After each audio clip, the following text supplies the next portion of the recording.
All right, these are the slides, well, not real slides, but these are the pictures I've printed out that I'll use for this presentation. Well, this is George III of Great Britain, or George Hanover.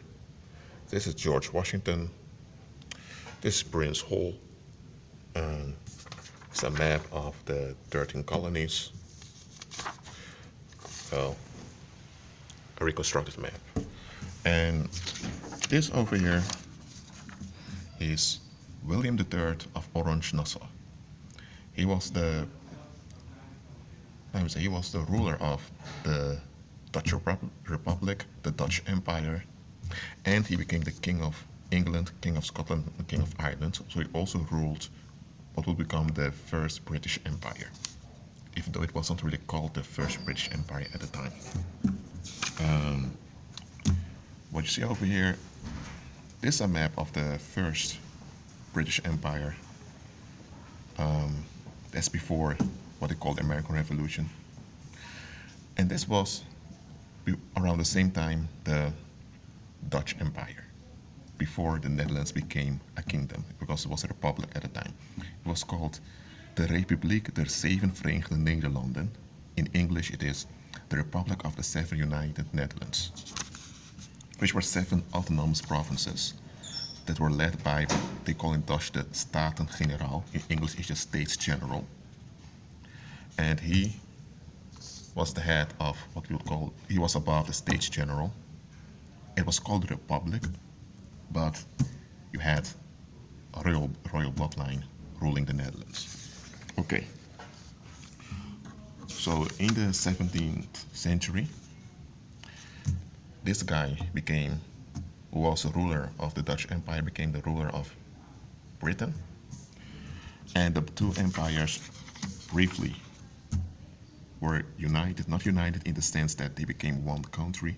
You still had the Dutch Republic and the Scottish and English monarchy at the other side, but this was the situation at the time. Well, this part here, Brazil, was given up by the Dutch because it became too much for them. The Dutch Empire began when they began to take over the leftovers of the Portuguese Empire. That was before King Philip II of Spain also became King Philip I of Portugal. Well, if you know Dutch history, the Dutch had I would say in common language, had a beef against the King Philip II of Spain. But okay, this was the Anglo-Dutch Empire. It was more a maritime enterprise in slavery, tobacco, and merchandise by sea.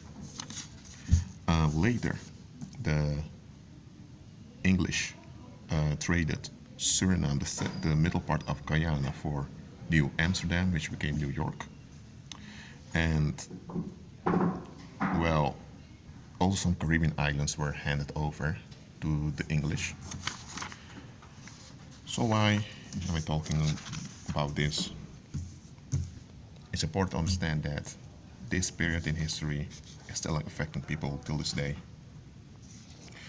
And out of the Anglo-Dutch Empire came forth what they would call the stock market, of which Wall Street has become the dominant one. But now you also have stock markets in China, or also in the initiative of the Anglo-Dutch Empire. And now China is becoming big in the stock market. So, a quick summary. Yeah, the Dutch colonial empire, the green parts were the parts where they've made colonies, or they took over colonies from the Portuguese and expanded them. The orange parts are territories they gained through loans or through conquest. And this is it's the first British Empire. And it basically comes down to that the Dutch had too few manpower to operate this whole enterprise, so they attacked Britain.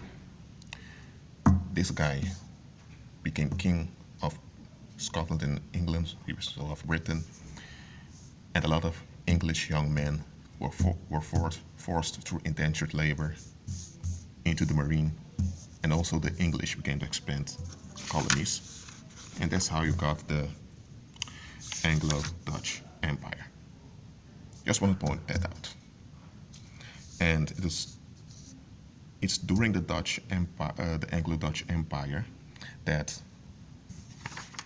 these 13 colonies flourished, because it was the Anglo-Dutch Empire, but it was ruled by the House of Orange-Nassau, which is a German royal household, and later also by the Hanover household.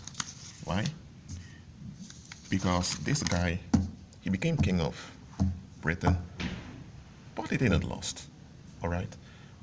After his death, yet the household of Stuart they put a queen on the throne, but she remained only for a few years, and then the House of Hanover, which was related to the House of Orange-Nassau, they took over. So now you had two Germanic households, two German royal bloodlines ruling the Anglo-Dutch Empire. The Orange-Nassaus, they remained with the Dutch part, which was dominant in Indonesia. The Dutch had the VOC, and the English had their counterpart called the East India Company. So you had the English East India Company and the Dutch East India Company, and that's how it went. And you had the Orange-Nassau ruling the Dutch part and the Hanover ruling the English part. They're both German. The administrative language were also German internationally. Of course, English and Dutch were used, but only domestically. And in what will become the 13 colonies, the governors were appointed by the King of England, which later became Great Britain. And they were assisted by patrol agents, you would call them the police of the time, and naval officers, which were often from Germany. Those were troops hired from German countries, because Germany as a country didn't exist at the time. So you had the domestic population, which were white men and their descendants from England, Ireland, and also from the Netherlands, and from Scandinavia. They lived over here, and administration was built from London to manage resources and to sustain the enterprise of the Dutch and the English, and also the other merchandise agents from Western Europe who were involved in this. And again, English was the domestic language used here, besides French, amongst the colonizers, the colonists, I mean. But the colonizers were agents of these two German royal households, and they spoke German. So that's this part 2, and watch this video again if you've missed something, and above all, do your own research. In part 3, I'll continue about how this further developed.